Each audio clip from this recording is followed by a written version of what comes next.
بسم اللہ الرحمن الرحیم۔ حضور اقدس صلی اللہ علیہ وآلہ وسلم کا پاک ارشاد ہے کہ اس امت کی اصلاح کی ابتدا اللہ تعالیٰ کے ساتھ یقین اور دنیا سے بے رغبتی سے ہوئی، اور اس کے فساد کی ابتدا بخل اور لمبی لمبی امیدوں سے ہوگی۔ حضور اقدس صلی اللہ علیہ وآلہ وسلم کا پاک ارشاد ہے کہ اس امت کی اصلاح کی ابتدا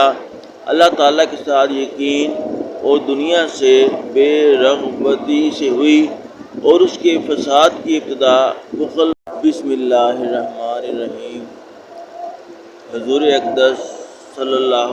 علیہ وآلہ وسلم کا پاک ارشاد ہے کہ اس امت کی اصلاح کی ابتدا اللہ تعالیٰ کے ساتھ یقین اور دنیا سے بے رغبتی سے ہوئی، اور اس کے فساد کی ابتدا بخل اور لمبی لمبی امیدوں سے ہوگی۔ حضور اقدس صلی اللہ علیہ وآلہ وسلم کا پاک ارشاد ہے کہ اس امت کی اصلاح کی ابتدا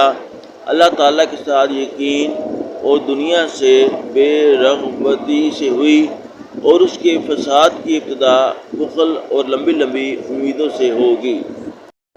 فائدہ: حقیقت میں بخل بھی لمبی لمبی امیدوں سے ہی پیدا ہوتا ہے کہ آدمی دور دور کے منصوبے سوچتا ہے، پھر اس کے لیے جمع کرنے کی فکر ہوتی ہے۔ اگر آدمی کو اپنی موت یاد آتی رہے اور یہ سوچتا رہے کہ نہ معلوم کہ دن کی زندگی ہے، تو پھر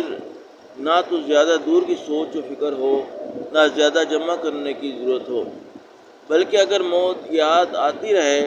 تو پھر اس گھر کے لیے زیادہ سے زیادہ جمع کرنے کی فکر ہر وقت سوار رہے۔ فائدہ: حقیقت میں بخل بھی لمبی لمبی امیدوں سے ہی پیدا ہوتا ہے کہ آدمی دور دور کے منصوبے سوچتا ہے، پھر اس کے لیے جمع کرنے کی فکر ہوتی ہے۔ اگر آدمی کو اپنی موت یاد آتی رہے اور یہ سوچتا رہے کہ نہ معلوم کہ دن کی زندگی ہے، تو پھر نہ تو زیادہ دور کی سوچ و فکر ہو، نہ زیادہ جمع کرنے کی ضرورت ہو، بلکہ اگر موت یاد آتی رہے